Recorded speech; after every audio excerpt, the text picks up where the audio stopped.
Wow. Holy cow.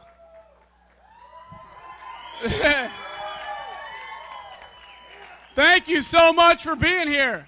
Look at this. This place is packed. I think people are fired up. Let me say, ladies and gentlemen, I a few minutes ago received a call from Debbie Halverson.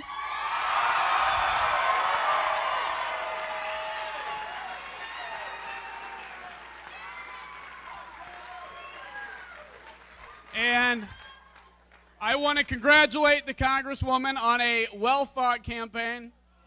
No. It's okay. It's okay.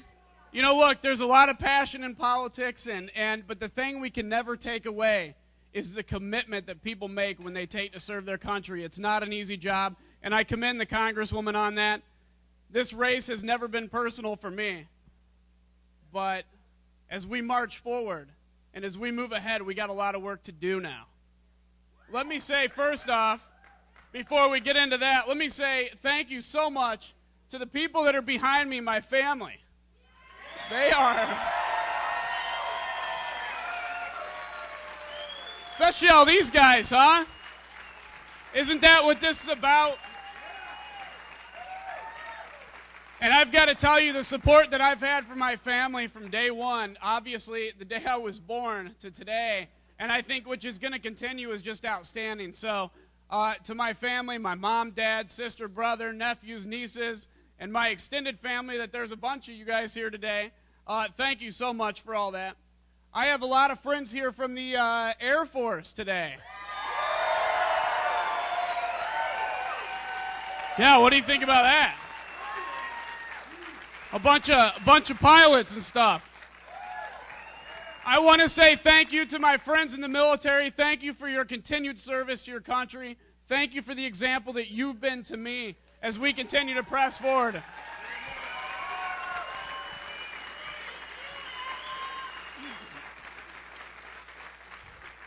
And let me finally say a massive, massive thank you to both my staff for what they've done in the long nights and the long days and the evenings and in the tough times, what they've done.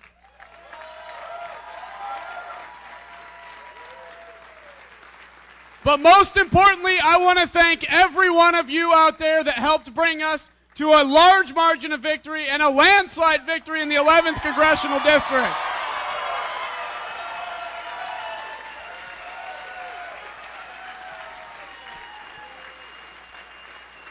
Those of you that walked door to door, those of you that came to parades, those of you that gave financially and told your friends and everything else, you are the reason we are here. It's not because of me, it's because of you, and I thank you so much. And let me say, I will never forget that this is not about Adam Kinzinger. This is about a team. This is about a mission to take back our country and get us to a position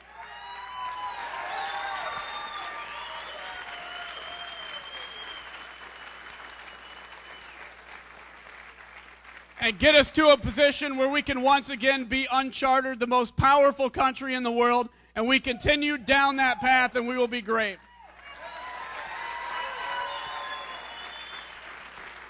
And ladies and gentlemen, tonight I promise you that I will not let you down in my mission.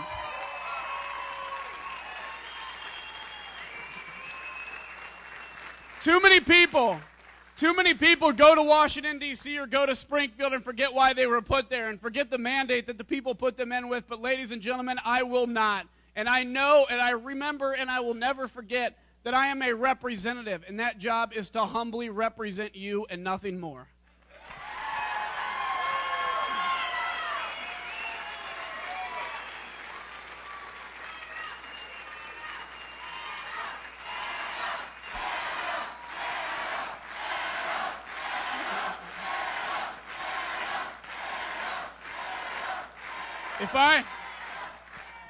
If I could start a cheer that goes something like, all of you, I would.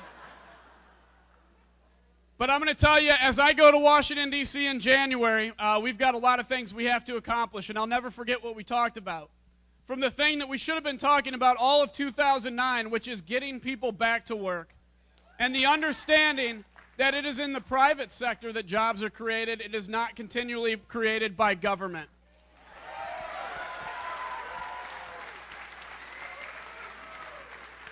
The understanding that it's the small business owner, it's the person working at the factories and the farms, all of you that are going to make America strong. America is strong because of who we are, not because of what Washington, D.C. is.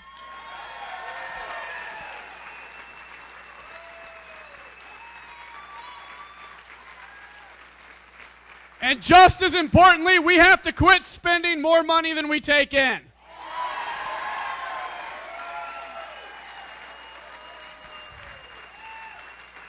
We've got some tough decisions to make, but we have to understand that in Illinois and in central and north central Illinois, we live by a philosophy which is we don't live outside of our means. And that's the exact philosophy that Washington, D.C. needs to live with. And I will be a voice for that reason. A voice that says don't spend more than you take in, and a voice that says, you know what, we just need good conservative leadership based on the Constitution of the United States. Now here's one that I think you all might like. I'm excited about the opportunity to begin the process of repealing the health care bill.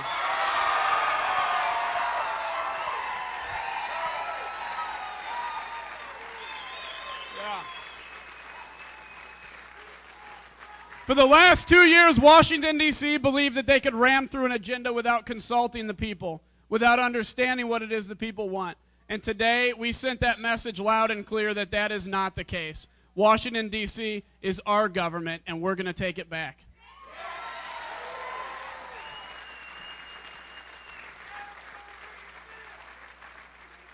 And I'm also looking forward to standing up and declaring that the cap and trade legislation is dead.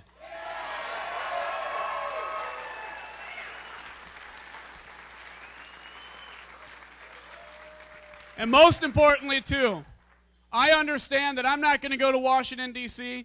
and single-handedly, in a very short amount of time, change all of Washington. We realistically know that this is going to be a long battle. We know it's going to take a lot of hours. We know it's going to take a lot of work. And it's going to take you continuing to be engaged in your government and in the affairs of your legislature. But ladies and gentlemen, I can immediately do one thing, and that is to restore representation to the 11th District.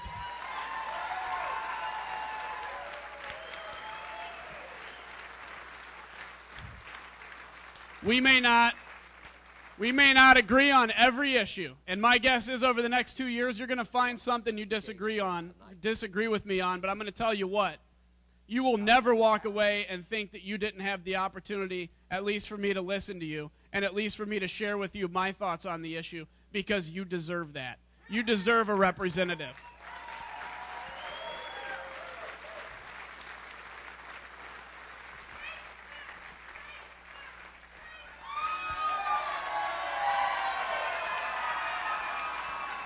I just saw what those said. Those are great. But I have a job to do, and that job is to be a humble representative for you, and I'm excited about that opportunity. You know, the days in the late 70s, the economy was in tough shape. People had a very bad feeling, and Jimmy Carter talked about the malaise days of America. Ladies and gentlemen, then a guy came along. His name was Ronald Reagan.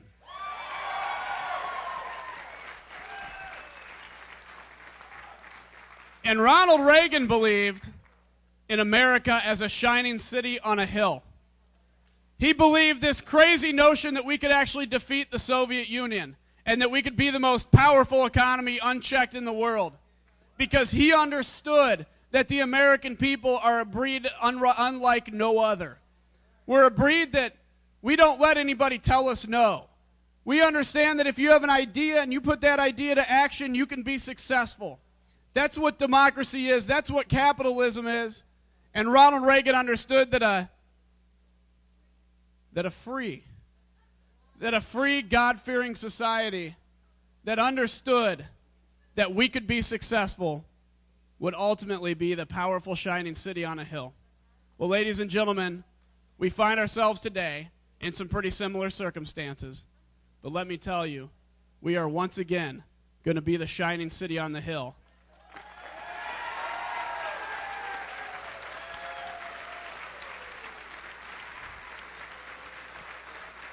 I would not be doing this. I would not be running for and now be in Congress.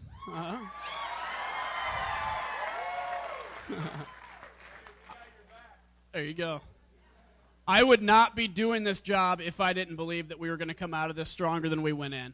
And if I did not believe that the perseverance and the will of the American people was going to be something powerful to behold over the next decade when we watch the American people take their government back, stand up, and be powerful.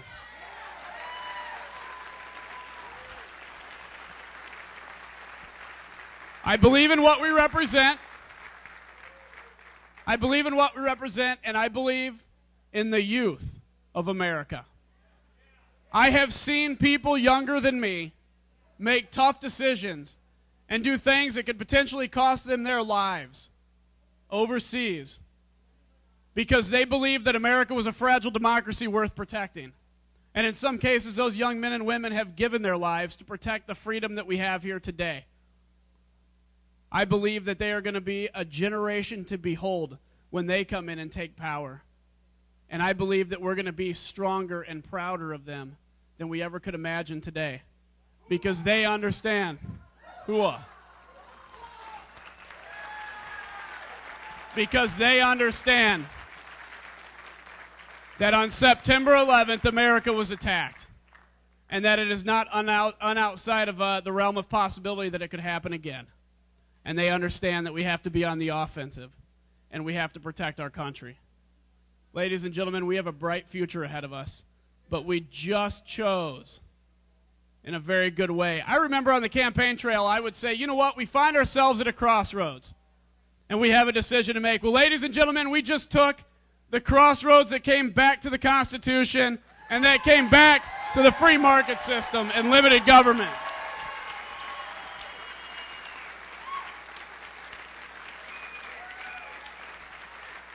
So I am humbled. I'm excited. I am honored, truly humbled and honored that you would pick me to be your voice in Washington, D.C.